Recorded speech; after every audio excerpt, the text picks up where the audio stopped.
Mesdames et messieurs, je vous propose que nous commencions cette table ronde dédiée à la prévention.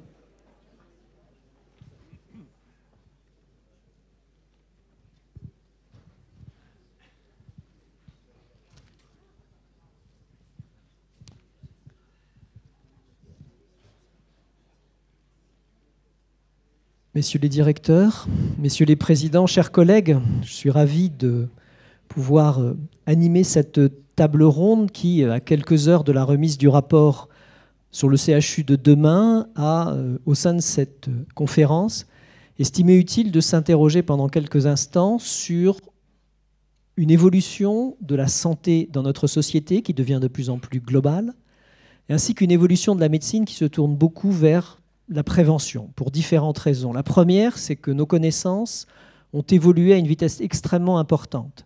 Et aujourd'hui, grâce à des approches qui touchent non seulement la phénoménologie et la vue de l'homme, mais jusqu'à la molécule, on a pu accumuler des informations qui montrent que finalement, les symptômes et les événements qui émaillent notre quotidien ne sont en fait que l'apparition d'un processus qui se déroule tout au long de la vie et qu'aujourd'hui, on peut, d'une certaine manière, anticiper.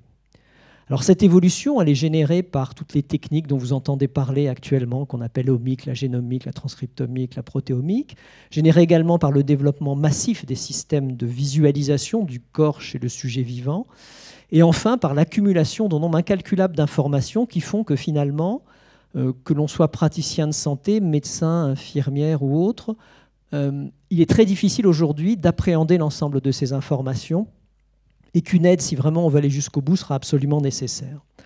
Alors il faut savoir que le modèle biomédical sur lequel est construit notre système de santé, c'est-à-dire qu'à la vue d'un symptôme, on pose un diagnostic, on met en place un traitement et on guérit le patient, est en train d'évoluer en raison d'une évolution extrêmement importante de la santé, de la compréhension et de l'espérance de vie.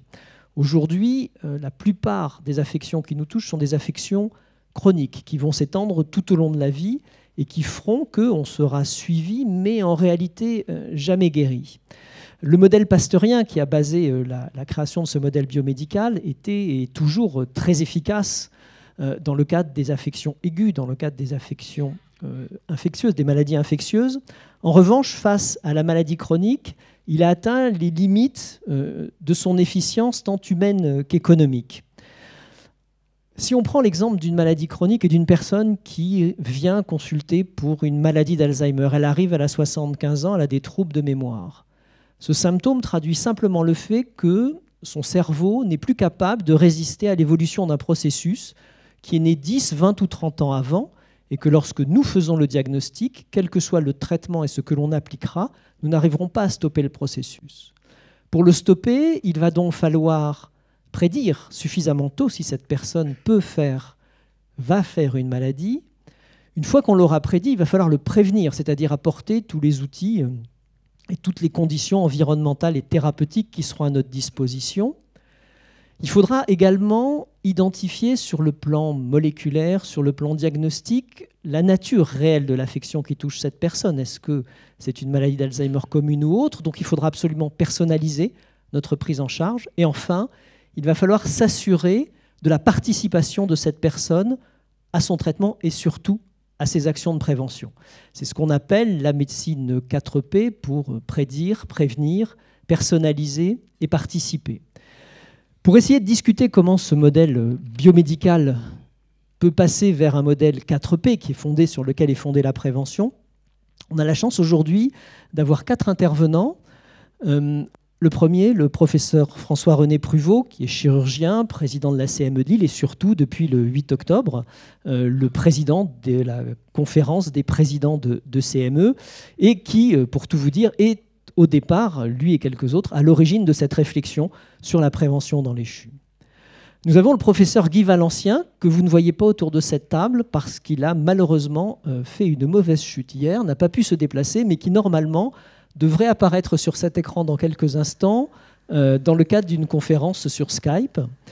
Le professeur Guy Valencien est chirurgien urologique, il est membre de l'Académie nationale de médecine et de l'Office parlementaire d'évaluation des choix scientifiques et technologiques. Il est très connu pour avoir fondé la convention en Health Analysis and Management qu'on appelle le CHAM plus habituellement. Il est auteur de plusieurs ouvrages disruptifs, dont un est La médecine sans médecin, qui est paru en 2015 chez Gallimard. Et plus récemment, il a produit un plaidoyer pour un humanisme numérique chez Michelon en 2017. Nous avons également la chance d'accueillir le professeur Benoît Vallée, qui est médecin, spécialisé initialement en anesthésie et en réanimation, et qui, d'octobre 2013 à janvier 2018, a occupé les fonctions de directeur général de la santé, et qui, depuis janvier 2018, est conseiller maître à la Cour des comptes au sein de la 6e chambre, qui s'intéresse à la sécurité sociale, la santé et le secteur médico-social. Enfin, nous avons le professeur Étienne Mainviel, qui est professeur à l'école polytechnique. Il est responsable actuellement d'une mission de développement des parcours innovants au sein de la direction générale de Gustave Roussy. Médecin de formation, il est également diplômé de l'ESSEC, titulaire d'un doctorat de gestion. Et ses recherches portent essentiellement sur l'organisation et la personnalisation des services et du système de soins, tout ce qui est nouvelles formes de paiement, coordination, parcours de soins, et également l'auteur d'un livre qui vient de sortir aux éditions Céliarsan sur le patient et le système. Enfin, j'aurai l'honneur d'animer cette conférence et cette table ronde. Je suis moi-même professeur de santé publique au CHU de Lille, où je dirige une unité mixte de recherche qui s'intéresse aux déterminants moléculaires des maladies liées au vieillissement. Je dirige également un laboratoire d'excellence des programmes d'investissement d'avenir dédiés à la maladie d'Alzheimer. Et toujours pour essayer d'avancer dans la prévention, en particulier au niveau du grand public, j'ai commis en 2018 au Cherche Midi un livre sur un guide anti-Alzheimer sur les secrets d'un cerveau en pleine forme. Donc l'objectif de cette table ronde aujourd'hui est réellement d'essayer de comprendre et de dessiner quelle peut être la place des CHU dans toutes ces évolutions. Notre discussion s'articulera autour d'une série de questions qu'on va en découvrir au fur et à mesure de cette intervention, et nous essaierons de conclure si les CHU ont réellement une place dans ce modèle. Alors la première question, elle est relativement simple, c'est celle qui avait initié la réflexion. Certains d'entre vous étaient aux assises de Nancy, où j'avais planché sur l'homme apparemment sain comme un nouveau patient. Et je voudrais poser ma première question à François-René Pruvot, qui, en tant que chirurgien, en fait, avait été à l'origine de ces éléments, et lui demander quel est son avis sur ce sujet. Est-ce qu'on doit s'intéresser à l'homme apparemment sain ? Question simple, donc redoutable. Je vais commencer par un humour un peu facile en disant, voilà, je vais paraphraser Jules Romain, tout homme sain est un malade qui s'ignore. Je pense que c'est une conception qu'on doit avoir maintenant. Pourquoi ? Parce que notre espérance de vie s'est prolongée et qu'on sait qu'un certain nombre de déterminants constitutifs vont caractériser, piloter notre devenir sur le long terme. D'abord, pourquoi dans les CHU ? Je rappelle tout de même que les hôpitaux universitaires sont, par l'enseignement qu'ils dispensent dans les matières fondamentales, les hôpitaux, en tout cas les CHU avec leurs facultés, qui sont censés avoir l'homme physiologique comme sujet d'étude.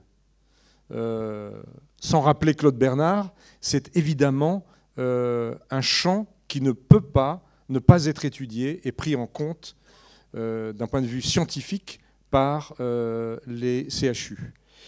Le second, c'est qu'on sait désormais les progrès que nous ont fait faire les diagnostics préemptifs. Or, une grande partie de ces diagnostics préemptifs sont plutôt actuellement du domaine des prises en charge complexes. Alors, il y a des bons côtés. Par exemple, on la cite toujours, c'est Angelina Jolie. Voilà, bien sûr, tout le monde comprendra. Il y a des côtés plus négatifs. C'est Bienvenue à Gattaca.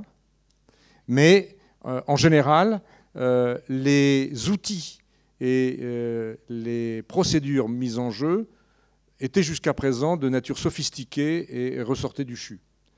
Et le troisième point qui désormais fait que l'homme sain est un homme qui s'occupe de sa santé avant de se préoccuper de traiter les accès aigus de maladie, c'est que le périmètre de la santé contient des déterminants nombreux qui arrivent très tôt dans la vie de tout un chacun.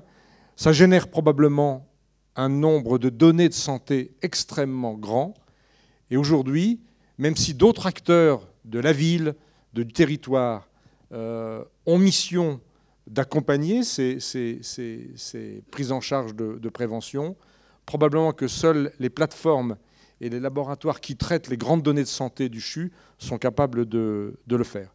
Et enfin, le dernier point, c'est que le CHU a quand même vocation, dans son territoire notamment, de veiller à la stabilité des modèles médico-économiques.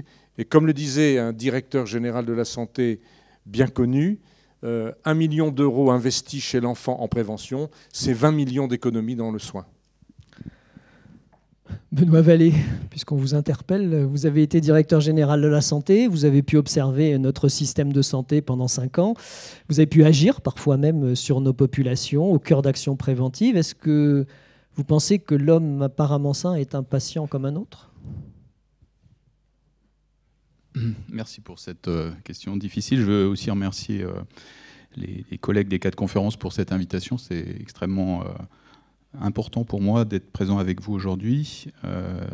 Pensez à Michel Clodon, je ne peux pas m'empêcher de l'évoquer. Et puis remercier aussi le professeur Amouyel. Alors, on est censé se vous voyez, d'après ce que je comprends, de m'avoir invité sur cette table ronde qui, effectivement, pose un sujet qui m'a beaucoup interpellé.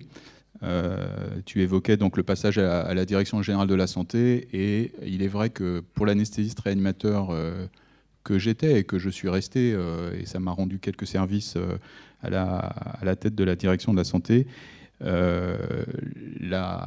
l'ouverture sur la santé publique a été pour moi quelque chose d'extrêmement impressionnant. Il est vrai que sur la région Nord-Pas-de-Calais, à l'époque où j'étais responsable de la CME du CHU de Lille, je m'étais aussi rendu compte qu'il y avait un écart considérable entre l'excellence du CHU en matière de soins et donc de prise en charge, et des déterminants de santé territoriaux qui étaient les pires de France, le comparateur étant pour nous les Outre-mer. C'est très très équivalent, et forcément ça donne l'idée d'une certaine distance par rapport à la prise en charge qui évidemment nous interpelle. Et à la DGS, en fait, le problème essentiel, c'est celui de l'anticipation et de la prévention. Prévention des risques, prévention des situations sanitaires difficiles. Et en réalité, on peut concevoir 2 types de cinétique pour ça. Une cinétique rapide, à laquelle on associe assez volontiers le directeur de la santé en se disant telle situation sanitaire exceptionnelle, il suffit ici d'évoquer les attentats ou les situations de cyclone au niveau des îles du Nord, des Antilles, pour comprendre de quoi je parle. C'est une association d'idées qui est assez simple, c'est de prévenir les risques secondaires à ce type de situation ou de les anticiper quand on peut le faire. Mais il y a une cinétique qui est plus chronique, qui est celle des pathologies dites chroniques, qui d'ailleurs ne sont pas forcément tout à fait différentes des maladies transmissibles. Un certain nombre de maladies transmissibles donnent de vraies pathologies chroniques. Et c'est là qu'on se dit que le système de santé tel qu'il est organisé aujourd'hui n'assume pas bien cette prévention et cette préparation à l'installation en cinétique chronique des maladies chroniques. Cette cinétique chronique est pernicieuse puisqu'en réalité, l'organisation dans laquelle nous sommes, et qui a bien été rappelée par la conférence de M. Moinard ce matin, nous amène à, d'une certaine manière, anticiper les sujets d'une année sur l'autre, et pas tellement sur 10 ou 15 ans. Et donc on a finalement beaucoup de difficultés à convaincre les autorités de la nécessaire implication du système de santé pour un investissement majeur sur la prévention de l'apparition des maladies chroniques. Autrement dit, quelque chose qui concerne plus de 35% des usagers du système. C'est les chiffres que donne la CNAM sur la présence d'une ou plusieurs maladies chroniques parmi l'ensemble des usagers du système assurantiel. Et au-delà de 55 à 60 ans, on dépasse très largement les 50 ou les 55-60% de pathologies chroniques, 1, 2 ou 3. Et donc ce fardeau-là que nous avons devant nous ne fait que s'aggraver. C'est d'ailleurs un sujet mondial et l'OMS s'en est emparé de façon très lourde. Mais en France, je pense que nous sommes un peu en retard. Et donc pour bien répondre à la question du patient apparemment sain, est-ce que c'est un malade comme les autres ou est-ce qu'on le prend en charge comme les autres ? J'ai envie de dire oui. D'ailleurs, j'ai envie de dire qu'on ne devrait peut-être plus parler de patients, car ils sont devenus, pour l'essentiel, impatients. Ils attendent qu'on fasse pour eux des choses vite. Et donc la notion de patience ou de patient n'est peut-être plus à l'ordre du jour. On devrait sans doute parler d'usagers du système de santé et de la manière dont on va pouvoir, pour eux, construire un dispositif qui est certainement celui du soin pour un certain nombre de prises en charge très nécessaires, mais aussi d'incarner, et les CHU ont un rôle, à mon avis, clé là-dedans, d'incarner finalement le dépistage précoce, le repérage des pathologies que nous portons tous, car les déterminants de santé qui sont mal contrôlés font que vous vous préparez tout doucement au cours de votre vie à développer des maladies chroniques. Alors pourquoi est-ce que le CHU est impliqué dans ce rôle-là? Tout simplement parce que, comme pour un patient qui doit se faire opérer, comme pour un diabétique qui doit se faire soigner quand il est en poussée de diabète insulinodépendant par exemple, eh bien, un repérage, un dépistage de quelque chose qui est sous-jacent et qui va donner lieu ensuite à une intervention chirurgicale ou une prise en charge lourde peut être repéré de manière très précoce. Et pourquoi les CHU? Parce qu'à un moment donné, ce repérage passe aussi par des plateaux techniques et par des moyens qui sont pas seulement ceux de la médecine ambulatoire. C'est aussi le rôle de la médecine ambulatoire, mais pas seulement. Et donc il faut que les CHU, à mon avis, s'emparent fortement de ce rôle qui est le leur dans le thème de la prévention, parce qu'ils font appel à des ressources d'innovation, de technologie, de savoir-faire et d'excellence que les CHU ont. Pas les CHU seulement, les CHU avec leurs partenaires hospitaliers, et j'ai envie de dire qu'ils soient publics ou privés. Voilà une introduction un peu longue, mais qui tente de répondre à cette question que tu as posée, qui amène à reprendre ce que la nouvelle présidente de la conférence des directeurs généraux de CHU a pu évoquer quand on faisait cette enquête, ce n'est pas un contrôle de la Cour des comptes vis-à-vis des CHU, qui était qu'il est sans doute nécessaire aujourd'hui que les CHU prennent une quatrième mission, Catherine, qui est celle de la prévention. Et à titre personnel, je souscris très très fortement à cette idée. Alors tout ça, comme vous le disiez fort justement, est basé sur l'arrivée de technologies relativement lourdes, complexes, intégrées, qui dépassent complètement peut-être les compétences de la plupart des biologistes, médecins ou fondamentalistes qui sont dans les CHU et dans les universités. Elles font appel à des technologies de l'information, à l'intelligence artificielle. Alors Guy Valencien, est-ce que vous m'entendez? Guy? Oui. Voilà. Vous qui avez un peu, dans un texte un peu disruptif, dit qu'on n'avait finalement peut-être plus besoin des médecins. Tout ça, bien sûr, s'appuie sur un développement technologique. Qu'est-ce que vous pensez aujourd'hui du développement technologique et à quel niveau de développement en sommes-nous? Sommes-nous prêts à avoir une diffusion de ces technologies dans l'ensemble de la société et en particulier au niveau des médecins? Alors, moi je pense que la prévention est d'abord quelque chose d'humain plus que de technologique. Je m'explique. D'abord, le terme prévention est insupportable. Pourquoi est-ce que ça ne marche pas? Parce qu'on n'a pas envie. La prévention, ça fait penser à prévention routière avec les deux motards cachés derrière le bosquet au bord de la route et qui vous sifflent. C'est prends pas de sel, prends pas de sucre, t'as fait tes 10 000 pas, arrête de regarder ton cholestérol. C'est insupportable. On n'a pas l'impression, quand on n'est pas malade, on a l'impression d'être fliqué en permanence. Donc le terme prévention est mauvais. Et si on veut que les populations puissent adhérer à une démarche de suivi de leur santé, il faut parler de prise en charge sanitaire. Il en est de même pour le ministère. On parle de ministère de la Santé, mais en fait, le ministre de la Santé, c'est le ministre des maladies. Il ne s'occupe que de ça, quasiment. Donc il faut revenir à des choses très simples. Et je pense qu'au-delà des technologies, j'y viendrai plus tard, au-delà des technologies, la clé est d'envoyer dans toutes les entreprises, toutes les administrations, les universités, les écoles en France, des personnels dédiés. Et ces personnels ne doivent pas être des médecins. Un médecin, ça prescrit. Un médecin, c'est un chasseur. Et si vous dites à un chasseur d'aller tirer le sanglier sans fusil, il ne va pas comprendre. Et les médecins du travail sont malheureux pour ça parce qu'ils ne peuvent pas prescrire. Ils sont d'abord pas assez nombreux, 4000.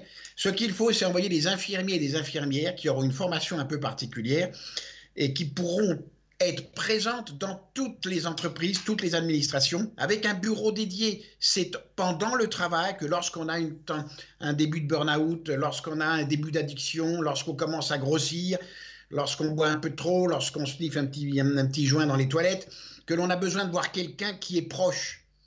La prévention, si je parle de cela, enfin la prise en charge sanitaire doit être vraiment de proximité. Donc sans besoin, je dirais, de télématique, de télémédecine et d'outils complexes. C'est de la présence humaine. Il y a 3 800 000 entreprises en France, entreprises privées. Eh bien, on peut très bien répartir des infirmières. Dans les petites TPE et PME, elles assureraient à des jours différents la présence, une matinée, une après-midi. Et puis dans les grands groupes, elles seraient en permanence. C'est la clé. C'est un budget de à peu près de 3,5 milliards. Ce sont 50 à 60 000 infirmières qu'il faut envoyer dans ces lieux-là et non pas faire de la prévention de loin. Et ces infirmières, on pourrait très bien les prendre dans les hôpitaux lorsque elles ont un certain âge et qu'elles fatiguent à courir un peu partout. Et elles seraient très heureuses car il faut des personnes d'expérience. Le président de la République a envoyé les jeunes externes et les jeunes internes, les jeunes étudiants en médecine dans les universités, dans les écoles. Ça ne peut pas marcher parce que ce n'est pas un gamin de 20 ans qui n'y connaît encore rien qui va pouvoir être en relation intime et forte avec une personne qui a 50 ans, qui a des problèmes de burn-out, de divorce, qui commence à prendre des kilos et des kilos. Il faut de l'expérience. Il faut donc des infirmières d'expérience. Guy, justement, Guy, justement à ce propos, Guy, Guy, qui va inonder Guy Valencien. La totalité des entreprises. Il n'y a pas de retour dans lesquelles les personnels travaillent. On aura, Guy, est-ce que tu m'entends? Les données qui seront récoltées, d'énormes quantités de data à mouliner avec des algorithmes qui nous permettront de bien mieux connaître la population française, ce qu'elle est et ce qu'elle fait. Guy, est-ce que tu m'entends? C'est ce que je voulais vous dire, donc, véritablement, ne pas faire de la prévention quelque chose de médical pur avec prescription. C'était un peu ce que je voulais vous dire. Ok, donc on n'est pas vraiment sur l'aspect technologique, mais c'est pas grave, on va y revenir. Juste un point sur le service sanitaire, pour y être impliqué à titre personnel, grâce à mon cher doyen, dans cette action. En effet, ces jeunes ne vont pas voir des gens de 60 ans, obèses, etc. Ils vont voir des jeunes un peu plus jeunes qu'eux. Et je pense qu'on a toujours des difficultés à faire de la prévention chez les plus jeunes, que leurs pères, finalement, pas si vieux, auréolés de cette formation médicale vont peut-être avoir un effet beaucoup plus positif. À titre personnel, ça me demande beaucoup d'énergie, on y croit beaucoup. Je reviens aux technologies. Étienne Mainviel. François René. Je voudrais juste faire une remarque à Guy Valencien. Je pense qu'on ne peut pas actuellement s'exonérer du côté, je dirais, partiellement péjoratif de la prévention. N'oublions pas que la santé publique est venue avec les tribunaux de police qui faisaient régler dans les rues l'hygiène au Moyen-Âge. Prévention, d'une certaine manière, c'est aussi nous priver d'un peu de liberté, mais c'est aussi nous priver de la liberté de faire des bêtises. Et qu'on le veuille ou non, avec beaucoup d'humilité, il faut se souvenir que le premier modèle, c'est quand même le modèle chinois et japonais. C'est-à-dire qu'un médecin s'occupe non pas des maladies de ses concitoyens, mais de les maintenir en bonne santé. Ce qui veut dire que cet arsenal de propositions les met dans un entourage d'us et coutumes dont on peut dire quand même qu'ils sont un petit peu plus engoncés, un peu plus contraignants dans ces sociétés depuis de nombreux siècles que ne l'a été la liberté des pays occidentaux. Benoît Vallée veut réagir. Oui, juste une seconde sur le service sanitaire, puisque c'est quand même une opportunité assez magnifique de pouvoir faire des actions territoriales. Il faut savoir les encadrer, il faut les organiser. Aujourd'hui, c'est les rectorats avec les agences régionales de santé en lien avec les doyens de santé qui finalement organisent ce service sanitaire. 47 000 étudiants par an pour nourrir ce qui représente aujourd'hui un corps d'acteurs de santé national qui est 1,5 million de personnes. C'est quand même considérable. Si chacun de ces acteurs joue en faveur de la prévention, gardons ce terme puisqu'il est compréhensible, je crois qu'on a une chance et une opportunité majeure. Mais c'est aussi pour que chacun de ces professionnels ou futurs professionnels de santé, dans son exercice quotidien ensuite, réalisent ce qu'est la prévention. C'est-à-dire qu'en réalité, et je suis d'accord avec Guy Valencien de ce point de vue-là, c'est que la prise en charge, qu'elle soit préventive ou curative, reste une prise en charge de professionnels de santé. Mais on est quand même loin de la coupe aux lèvres. On entend des témoignages d'étudiants aujourd'hui qui sont engagés sur le service sanitaire, qui expliquent qu'ils ont mieux à faire dans les services cliniques, ou que, par exemple, comment ils vont expliquer à des jeunes ce qu'est le problème d'une addiction quand eux-mêmes sont en ivresse aiguë tous les dimanches soirs. Donc nos collègues médecins, ou sages-femmes, ou kinés, ou infirmières, etc., ont à comprendre aussi ce qu'est la santé. Je crois que c'est très important. Évidemment, il faut sortir de l'idée, et Guy Valencien l'a défait, il a raison, de l'hygiénisme et du répressif, qui malheureusement entachent souvent les actions de santé publique. Même s'il en faut. Il faut aussi des taxes, il faut aussi des modifications comportementales accompagnées par la loi, mais ce n'est pas l'essence même de la prévention. Et de ce point de vue-là, je crois que nous, on peut faire beaucoup. Et c'est le rôle des CHU, d'une certaine manière, de lancer ça, puisqu'en réalité, les facultés, elles sont bien placées dans ces CHU. Étienne ? Tu veux que je... on va se tutoyer, si, ça ne dérange pas, mais tu veux que je réponde à quoi ? Moi, je suis à l'écoute. Mais tu veux que je réponde là, à sur le quelle point, question ? normalement, on devait parler des techniques et des technologies, mais on a dévié, mais c'est l'intérêt d'une table ronde. Je pense que là, on a bien situé le problème de qui pourrait faire cette prévention. Qu'est-ce que c'est cette prévention ? Maintenant, il faut revenir sur notre objectif principal, qui est, pour les CHU, quelle place dans ce système de prévention, Étienne ? Alors, moi, je pense que là-dessus, dans ce qui a été dit, il y a 2-3 points sur lesquels je voulais juste reprendre. Je pense que c'est un nouveau patient, et d'ailleurs, c'est une tendance qui est entre bien-être et santé, qui est de plus en plus difficile en fait à définir, vous l'avez dit, avec la médecine chinoise, qui pose une question d'ailleurs, qui est de savoir jusqu'où le curatif et le système de santé de manière générale absorbe des questions qui n'étaient pas historiquement les siennes, c'est-à-dire sur du bien-être, et la prévention, quelque part, quand elle est primaire, très en amont, fait partie un peu de ce questionnement. Bon. Et il y a une tendance de société, dans toutes les sociétés, à aller vers cette idée du bien-être au-delà d'un état de santé. Ça, c'est un premier point. Le deuxième point que je voulais rajouter quand même, c'est que nouveaux patients, oui, mais nouvelles assurées surtout. C'est-à-dire que maintenant qu'on commence à avoir, avec les tests prédictifs, une tendance à connaître le risque de survenue des maladies. Alors moi, je commence à être âgé, mais mon fils, par exemple, qui a 20 ans, bon, si on lui annonce qu'il a un test génétique qui lui dit qu'il a 80% de chances de développer un cancer colorectal à l'âge de 50 ans, si son meilleur ami, sur le même test, a 20% de risque, est-ce que son meilleur ami va cotiser dans un système comme la sécurité sociale pendant 30 ans ? On va avoir ces problèmes devant nous et qui vont poser la question de la couverture assurantielle, quel que soit le débat qu'on a sur la prévention, les CHU. Et donc on va avoir un vrai débat sur l'assurance. Les assureurs sont déjà de toute manière engagés, au-delà du risque de réparation, sur ces questions de prestation de services. Donc ça, c'est un premier point, c'est de dire notre débat est aussi très en lien avec cette question de l'assurance. Sur la question de l'assurance, juste un point. J'étais à une réunion hier où on discutait droits de l'homme et bioéthique, où on a été discuter cette notion de médecine prédictive et d'assurance. Pour en faire quasiment tous les jours et essayer de calculer des risques à partir de données génétiques, c'est d'une très grande imprécision. C'est-à-dire que si vous décidez finalement de ne pas vous assurer parce que 23andMe ou je ne sais quelle officine de génétique vous aura dit que votre risque pour ceci ou pour cela est égal à 0, vous prenez vous-même un risque relativement important. Donc je tiens à moduler ces éléments.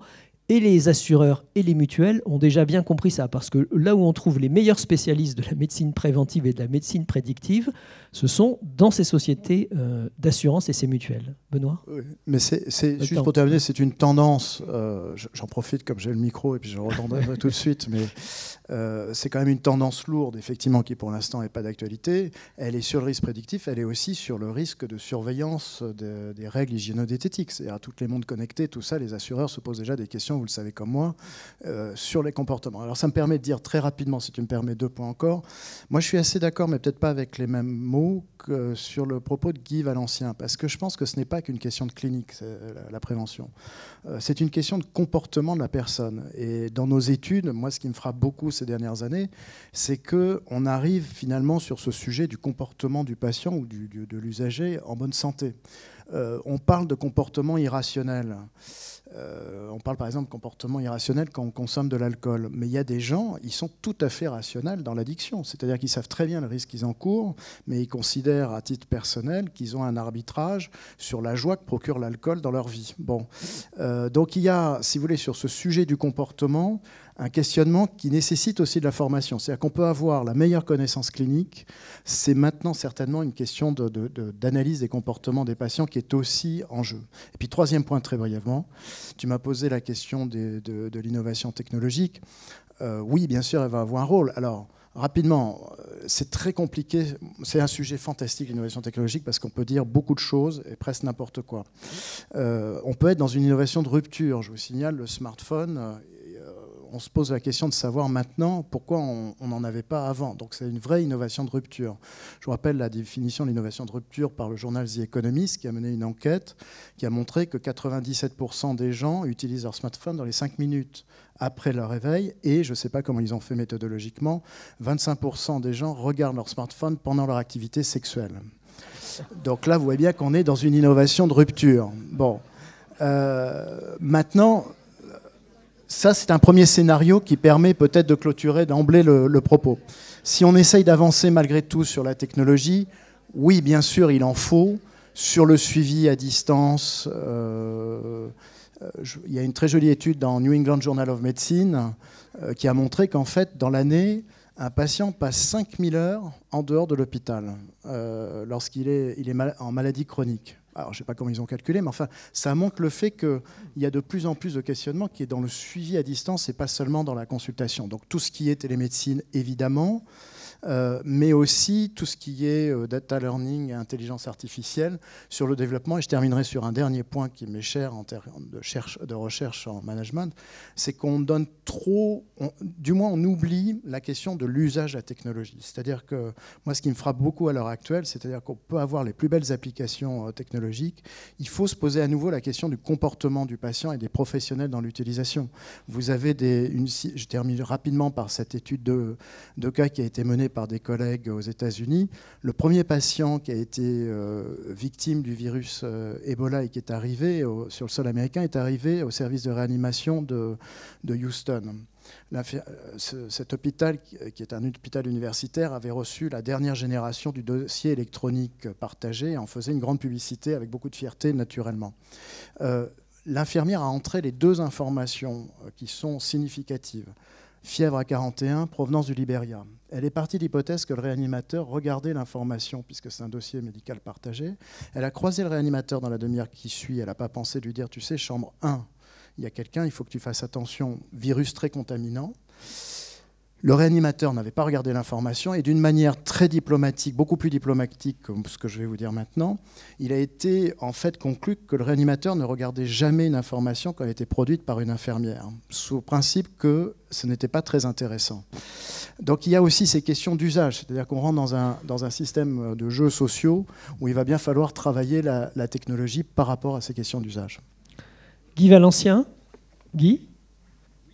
Je reviendrai sur ce qu'a dit Étienne, mais avec lequel je suis assez d'accord. Je répète, il faut, pour commencer, pour que les gens osent venir exprimer leurs petits problèmes, il faut des hommes et des femmes dans les lieux de travail. C'est là où ça se fait, pas ailleurs. C'est pas une consultation de médecin ou aller chez le médecin du travail. C'est pas ça, c'est dans les entreprises, je répète. Et la technologie doit être celle des data, c'est-à-dire que ceux et celles qui seront en charge de cette prévention, de cette prise en charge sanitaire, devront colliger les données et ce qui nous permettra d'avoir des bases énormes. Et là, le rôle des CHU est important, car on retrouve le rôle de santé publique qui permettra d'analyser ces bases de données et de voir comment évolue la population selon certaines addictions, selon certaines pratiques, selon certaines habitudes. Donc voilà où est la technologie. Elle est en second. Benoît ? Oui, peut-être juste pour deux points complémentaires. Le déterminant génétique et le niveau de couverture assurantielle est un sujet extrêmement dangereux. Il pose des questions éthiques, bien sûr, mais il est dangereux, puisqu'en réalité, parler de déterminant génétique ne doit pas nous faire ignorer le fait que les déterminants de santé principaux sont d'abord sociaux. Et si on pénalise l'assuré social qui finalement n'a pas les bons comportements et on redescend dans cette vision un peu punitive que la prévention pourrait avoir, en le couvrant moins bien, puisque au fond il prend ses risques et d'une certaine manière il fait ses choix vis-à-vis de ses risques, ça serait à la limite entendable pour un skieur qui descendrait une piste noire. Ça ne le serait pas du tout pour un fumeur ou quelqu'un qui a des mauvais comportements alimentaires, par exemple dans la région Nord-Pas-de-Calais. Parce qu'en réalité, il n'est pas complètement responsable du type de comportement qu'il peut avoir. Ceci est déterminé socialement. Et il y a là un enjeu qui est majeur pour nous pour réussir la prévention. Réussir la prévention, c'est réussir de travailler sur les déterminants sociaux en principal. Et pour l'instant, on n'est pas vraiment dans des propositions qui nous permettent de modéliser cette approche. Ce qui amène d'ailleurs à régler cette question qui est celle d'être plutôt dans un encouragement au changement personnalisé, la compréhension de ce qu'est vraiment le bien-être et la santé, ce qui est quand même un sujet d'une grande complexité. Je crois que ça commence dans l'enfance et ça commence probablement avec l'éducation scolaire. C'est sans doute une partie des idées des stages qui sont faits pour le service sanitaire. Je crois que ça, c'est vraiment un point qu'il faut souligner ici, sinon on risque de faire des choix très très curieux. Je le dis ici, il y a des pays, comme la Hongrie par exemple, qui conditionnent la couverture assurantielle sur le fait que les personnes viennent faire par exemple très bien leur contrôle de glycémie à des moments récurrents. Ça paraît comme ça en première intention quelque chose de logique, mais le problème c'est que vous êtes en réalité déterminé de telle sorte que vous ne bénéficiez pas de l'environnement social souhaité, que vous avez les mauvais comportements de santé, que souvent vous ne savez pas utiliser le système de soins, et donc vous êtes pénalisé à plusieurs étapes qui font que si en plus on diminue votre couverture assurantielle, vous allez cumuler les risques. Voilà. Donc ça c'est un point qui me semble assez important. François René. Je voudrais revenir sur la notion de cible de la politique de prévention. Je suis tout à fait d'accord avec Guy Valencien et Benoît Vallée sur le fait que peut-être le système sanitaire n'est pas idéal. Envoyer des missi dominici encore jeunes, peu expérimentés, peut poser problème. En réalité, le paradoxe du système, c'est que je crois qu'on va s'apercevoir dans quelques années que l'une des cibles de cette politique, ce sont les étudiants en médecine eux-mêmes. Car les envoyant en mission en service sanitaire, en fait, on les éduque à penser à la prévention. Et deux exemples. Je reviens d'un voyage au Japon. Au Japon, on ne jette pas de papier par terre. Devant les portes d'ascenseur, on se met en biais pour laisser sortir les gens. Il n'y a pas de flicage, c'est spontané. En fait, ce n'est pas spontané, c'est culturel. Mais quand est-ce qu'on apprend ça au Japon ? À la maternelle. Et je ferai l'analogie aussi avec la politique en faveur du don d'organes. On sait maintenant que, bien sûr, il faut en parler, mais il faut en parler quand ? Au très jeune âge. C'est-à-dire que l'empreinte, le pattern dans le cerveau, dans la mentalité des adolescents, fait que 30 ans plus tard, il y a un réflexe automatique qui dit c'est vrai, j'en ai entendu parler, j'étais pour le don d'organes, forcément tous les adolescents sont pour le don d'organes, et donc je suis pour alors que j'ai 50 ou 60 ans, je ne réfléchis pas. Donc la cible de la politique de prévention doit manifestement être peut-être le monde professionnel, mais on le disait tout à l'heure, l'appartenance et l'identification à un milieu professionnel est en train de s'étioler, et désormais pour tout citoyen, les stimulus culturels viennent tout autant de la société civile et de son contexte personnel que de son entreprise. Et donc, n'oublions pas que la meilleure cible reste la population jeune. Vous dites tous que finalement, c'est une question de formation et d'éducation. Est-ce qu'aujourd'hui, Étienne Mainvielle, on peut dire qu'on est prêt à former suffisamment de jeunes dans ces conditions qui pourront répondre à ces actions de prévention? Et j'insiste bien que ce soit chez les médecins, chez les infirmières et toutes les catégories des professionnels de la santé. Alors la réponse, c'est de mon point de vue, non. C'est-à-dire, je pense qu'en formation, si vous voulez, sur les milieux professionnels, il y a un enjeu général, moi je l'appelle de former à d'autres, évidemment, en dehors de la clinique. C'est-à-dire, et c'est très gradué selon le type de profession, parce qu'un médecin, par exemple, doit rester sur l'expertise clinique avant toute chose. Et on ne va pas le transformer. Moi, par exemple, en management, se pose la question de savoir ses compétences en management. Il faut qu'il soit sensible maintenant à la question de la coordination. Moi, en tant que médecin, je n'ai pas eu 1 heure de formation au management ou au service à la personne. J'ai été bombardé dans une équipe de 15 personnes avec des infirmières en tant qu'interne. Bon, il y avait quand même une question qui était comment je me coordonne, est-ce que les compétences aussi de face à face avec les patients, comprendre justement ces questions comportementales. Dans d'autres secteurs de service, il y a eu de ces formations. De ce point de vue-là, je trouve qu'on est assez en retard en médecine. Mais ceci étant dit, des médecins ne peuvent pas se transformer en managers. Moi, je suis assez d'accord sur le fait, et la prévention pose cette question générale. Je trouve que les infirmières sont pour moi des personnes qui devraient être, ce sont des frontliners, ce sont des personnes qui sont vraiment dans la prise en charge tout au long du parcours et qui ont ce rôle de mise en œuvre justement de l'expertise clinique, de la prévention. Et elles devraient être beaucoup plus formées, à mon avis, elles, sur ces sujets-là. On a mené différentes études. Le problème qu'on a, c'est que dans ces études, les conclusions auxquelles on aboutit, c'est que l'idéal du métier ne se projettent pas du tout dans cette direction à l'heure actuelle dans ces métiers infirmiers. C'est-à-dire que ce sont des personnes qui, par exemple, vous savez comme moi, disent qu'elles ne sont plus au lit du malade et qu'elles subissent le poids administratif. Mais on a fait des études en France et aux États-Unis. Le temps administratif, en fait, c'est du management dans beaucoup de situations. C'est de l'actualisation des plans de travail, de la coordination, des questions de relations de face à face avec les patients et les familles où il faut comprendre les comportements. Ce n'est pas seulement une question d'écoute. Et donc, si on va par là, la question, ce n'est pas réduire ce temps administratif, mais c'est de le juger plus positivement quand c'est du management. Et donc, de poser la question du développement de ces métiers, notamment infirmiers, comme le disait Guy. Je suis assez d'accord avec ça. Donc, une formation qui doit penser d'une manière très nuancée l'arbitrage entre la clinique et ses nouvelles compétences en matière de prévention, d'organisation, de management.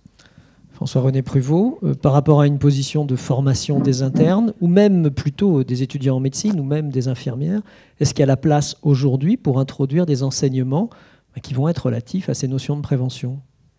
Au-delà des quelques heures d'épidémiologie qu'on fait tous en tant qu'enseignants de santé publique dans toutes ces écoles. Tu fais référence aux réformes en cours qui agitent beaucoup nos confrères les doyens, après avoir absorbé le début de la réforme du 3e cycle. Maintenant, les propositions pour le 2e cycle, je mets de côté le 1er cycle et ses difficultés emblématiques. Oui, bien évidemment, il y a les nouveaux outils.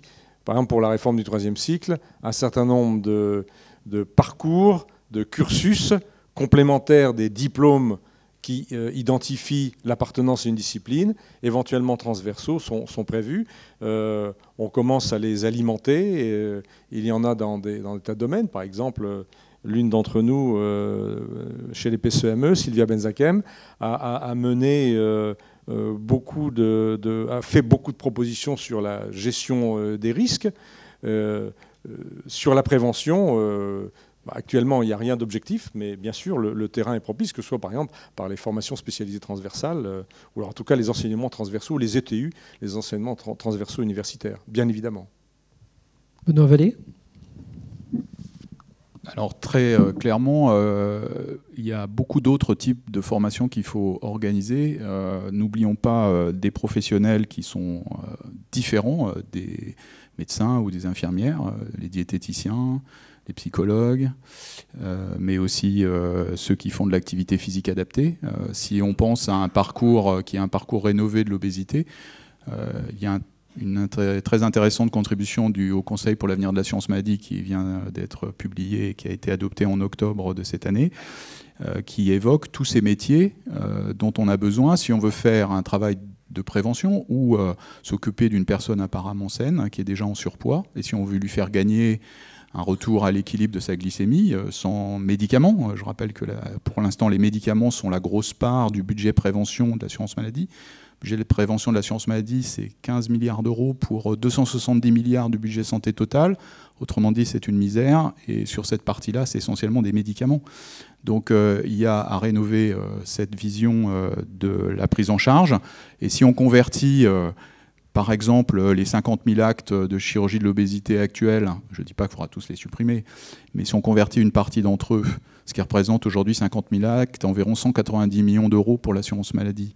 Si on les convertit en un forfait annuel pour des personnes en surpoids, pour prévenir une évolution dramatique du diabète, et si on multiplie, mettons en première année, 500 000 personnes par un forfait à 500 euros, on n'est jamais qu'à quelques 200 millions ou 250 millions d'euros. Et finalement, on reste dans des enveloppes qui sont comparables. Il faut faire du transfert de moyens. Il ne s'agit pas toujours de faire plus, mais il faut faire du transfert de moyens pour que ce soit plus adapté aux personnes. Il faudra toujours faire de la chirurgie de l'obésité dans les situations de morbidité ou de surmorbidité. Mais pour des personnes aujourd'hui en surpoids qui bénéficient, hélas, de chirurgie de l'obésité, voir le rapport de l'Inspection générale des affaires sociales sur la chirurgie bariatrique aujourd'hui en France, il y a sûrement d'autres approches. Mais ces approches, elles sont plus complexes et elles font appel à des professionnels qu'il faudra aussi former. Je pense qu'il faut aussi former des personnes dans l'accompagnement social. C'est quelque chose d'extrêmement important. Donc il ne faut pas oublier ça dans nos programmes de formation. Honnêtement, c'est la clé de voûte.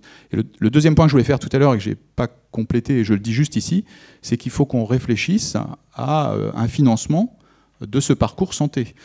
Et ce financement, il faut qu'il attribue des moyens aussi bien aux organisations hospitalières, le CHU comme clé de voûte, comme je le disais, mais aussi à la médecine ambulatoire. Et que peut-être ces moyens soient partagés et peut-être que l'efficience qui aura été faite sur l'amélioration de santé des populations, elle soit partagée aussi.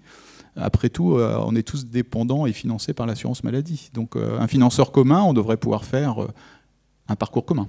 Mais est-ce que vous pensez, tous les trois, que dans un modèle où, que ce soit en ville ou ailleurs, on paye essentiellement à l'acte, on puisse justement trouver un modèle économique viable si on veut faire de la prévention, que ce soit en ville ou même dans les CHU, Étienne? Non, bien sûr. On est dans un virage, la prévention est là aussi très très symbolique du débat. C'est-à-dire que la France et Ma Santé 2022 l'a confirmé, c'est qu'on est dans cette transition où on cherche une mixité de paiement, c'est-à-dire qu'on ne peut plus être sur T2A et paiement à l'acte exclusivement, qui est une incitation au volume qui avait son sens par ailleurs, hein, et qui doit rester, mais qui doit être complété par deux nouvelles formes de paiement, paiement à la qualité, paiement au parcours, pour dire les choses, après on peut décliner.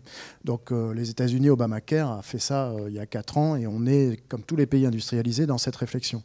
Le problème que ça pose, donc prévention et dans paiement au parcours, le problème que ça pose, et je ne voudrais pas faire de faute de goût devant des DG de CHU qui sont experts là-dedans, c'est que c'est le scénario de transition. C'est-à-dire qu'on est dans une situation à l'heure actuelle où il y a encore une pression très forte par la T2A et on ne voit pas la transition qui permet d'aller... Moi, j'ai bien aimé votre remarque, par exemple, sur le forfait diabète. C'est-à-dire qu'il faut trouver des poches progressivement où on arrive à aller sur le paiement au parcours. Bon, dernier point sur ce paiement au parcours, qui est un point de débat qu'on entend, c'est, mais attention, parce que dans le modèle... On a un problème dans le modèle français, qui a aussi une qualité, c'est qu'on a une liberté. La liberté de choix, et on n'a pas des parcours fléchés comme en Suède ou aux États-Unis ou en Angleterre. Et donc, il faut essayer de trouver des modes où il y a de l'intégration, et je pense que le CHU a un rôle majeur là-dessus, dans l'intégration, par rapport à d'autres acteurs. Si on prend la prothèse de hanche, pour être clair sur un exemple, rapidement, c'est la question de savoir la contractualisation entre un établissement de santé et puis des kinés de ville, pas seulement du SSR, mais des kinés de ville, parce qu'on sait que le gain, il est là, c'est sur le fait d'avoir une rééducation à domicile quand c'est pertinent. Bon, alors, quand on dit ça, le problème qu'on entend à l'heure actuelle, c'est, mais ça a multiplié les contrats de collaboration. Moi, je trouve qu'on doit quand même essayer de passer ce cap, c'est-à-dire qu'il doit y avoir des phénomènes d'intégration dans lesquels on met les actes de prévention, et si je puis me permettre de ne pas rester petit joueur sur le sujet, c'est-à-dire qu'on ne peut pas dire à l'heure actuelle que les gaspillages sont dans le parcours et au passage ne sont pas tellement à l'hôpital, ils sont beaucoup plus maintenant dans le post-op, dans les 30 jours ou en aval, et en même temps ne pas commencer à raisonner très vite ces sujets et monter en charge, même s'il y a des difficultés évidemment dans la mise en œuvre. Guy Valencien, une réaction sur le financement de ces grands programmes de prévention? Alors, je voudrais juste dire deux choses. D'abord, je pense que ce qui manque énormément à nos carabins, c'est de connaître les entreprises et les administrations. Ils n'y sont jamais allés. Donc je pense que dans le cadre de la prévention, tout étudiant en médecine devrait plonger un jour dans un grand magasin, dans une usine de voitures, à Pôle emploi par exemple, ou ailleurs, sur un bateau de pêche. C'est essentiel d'être dans le tissu, de savoir comment les gens travaillent pour les comprendre. Et ça, c'est faisable par tout petit groupe, une journée, par des stages réguliers d'une journée dans des entreprises de caractères très différents. La deuxième chose, c'est que sur le plan des technologies, je le répète, le fait d'utiliser les données va permettre deux choses. Premièrement, de mieux cibler pour une personne donnée qui sera suivie par ces personnels que je souhaite dans les entreprises, et surtout d'avoir des données de masse qui permettront d'avoir des populations.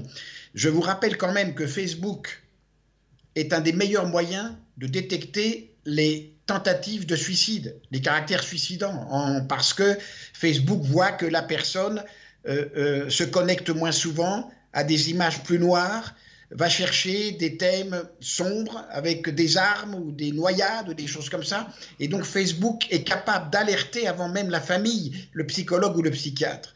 Et donc nous devons utiliser ces données. C'est une source énorme d'évaluation de qui est chacun, sans les fliquer, de façon à adapter des politiques de santé publique dignes d'intérêt parce que complètement en phase avec les individus.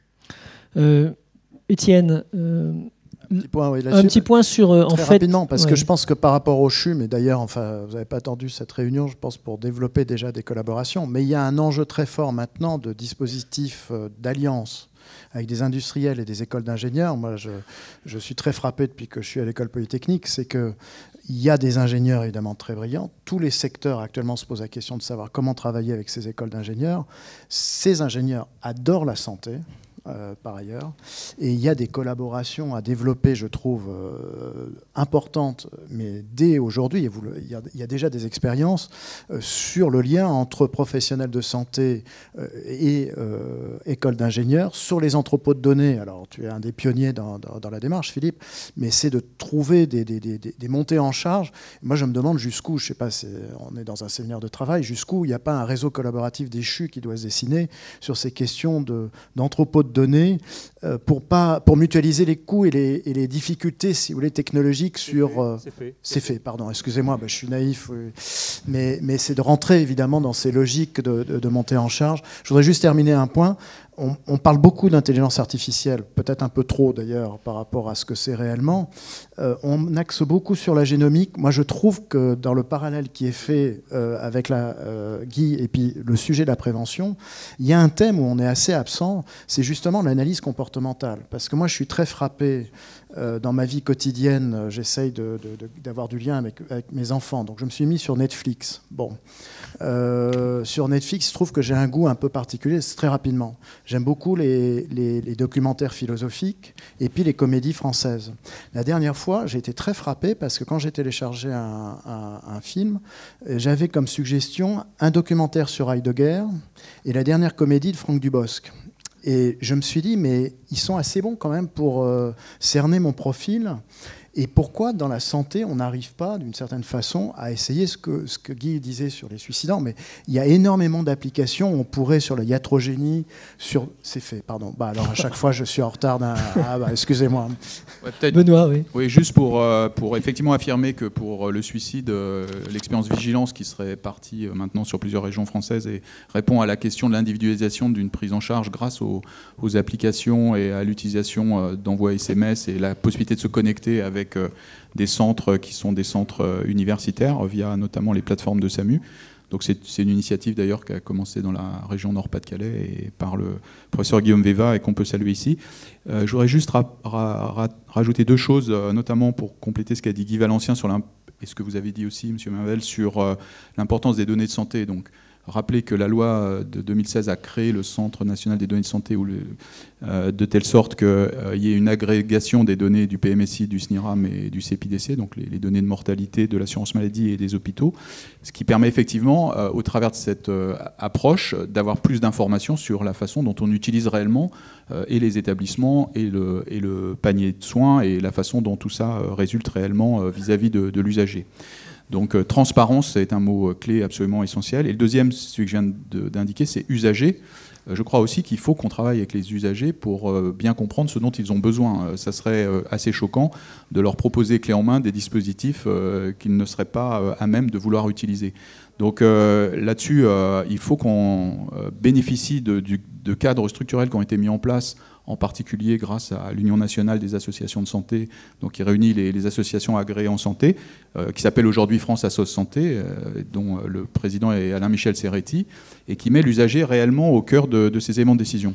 Ce qui nous amènerait à aussi amener une question de prévention qu'on n'a pas évoquée aujourd'hui, qui est quand même celle de la prévention des erreurs médicales ou des actes médicaux accompagnés de malfaçon. Parfois l'erreur n'est pas au rendez-vous, et dont l'OCDE dit qu'elle représente 10% du coût total du système de santé pour être réparé, corrigé, etc.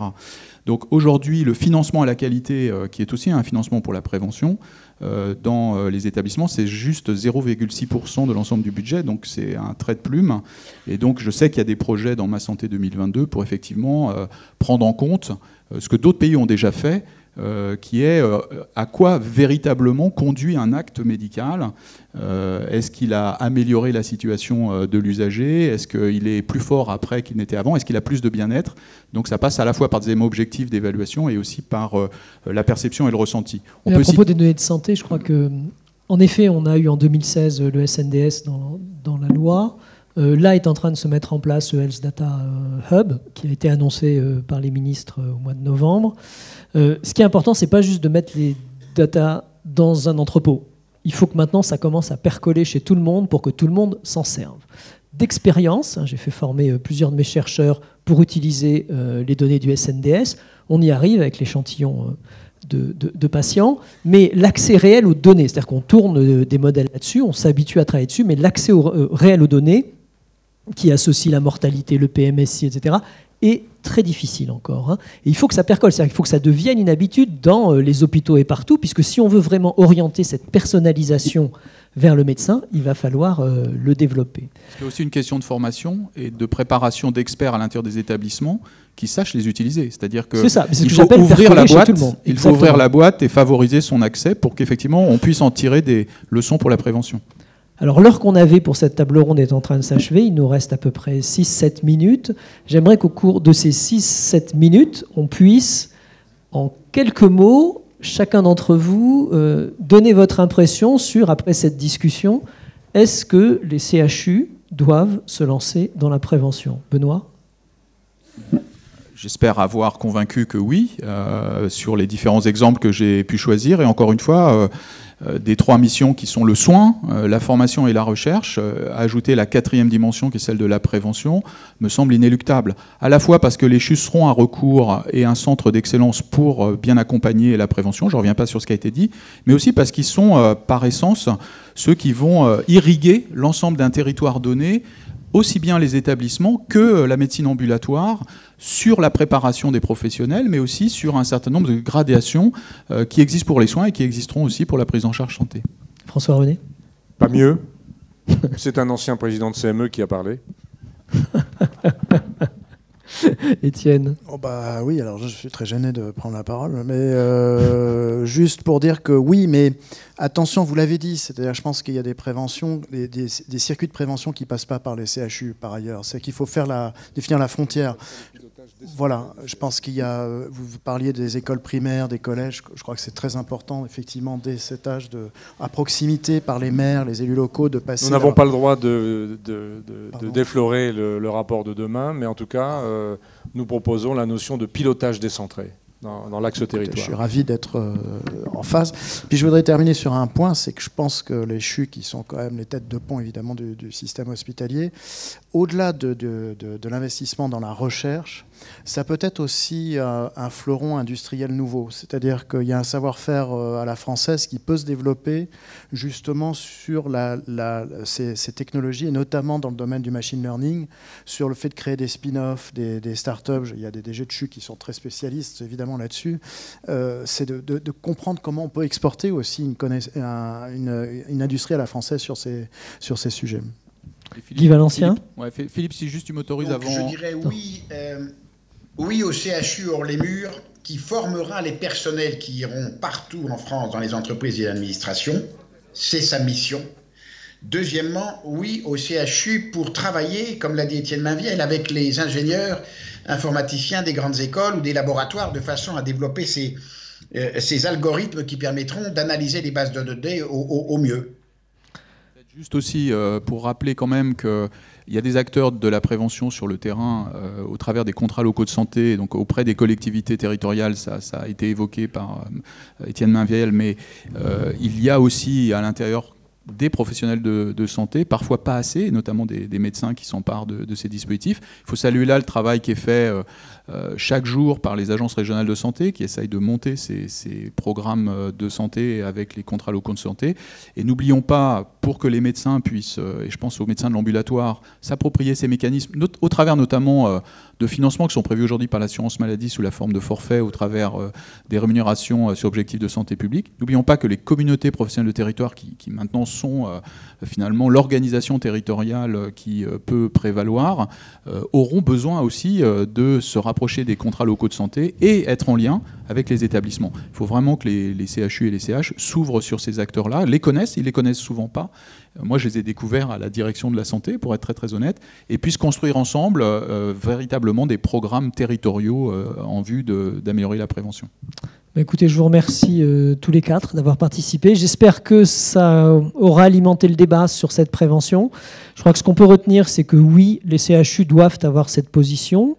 Il ne faut pas trop tarder non plus. Google annonce qu'en 2030, il sera prêt à proposer des assurances, à proposer des suivis, à proposer des mécanismes d'action et des mécanismes de prévention. Il faut à peu près 12 ans pour former un médecin. On est en 2018, ça veut dire que si on ne commence pas maintenant à former nos médecins et à former nos personnels de santé, en 2030, on risque peut-être d'être un peu dépassé, mais que ce soit dans mon CHU ou que ce soit au cours de cette conférence, j'ai réellement bon espoir que les CHU trouvent enfin leur place dans quelque chose qui va modifier profondément la médecine, la santé et notre société. Je vous remercie de votre attention.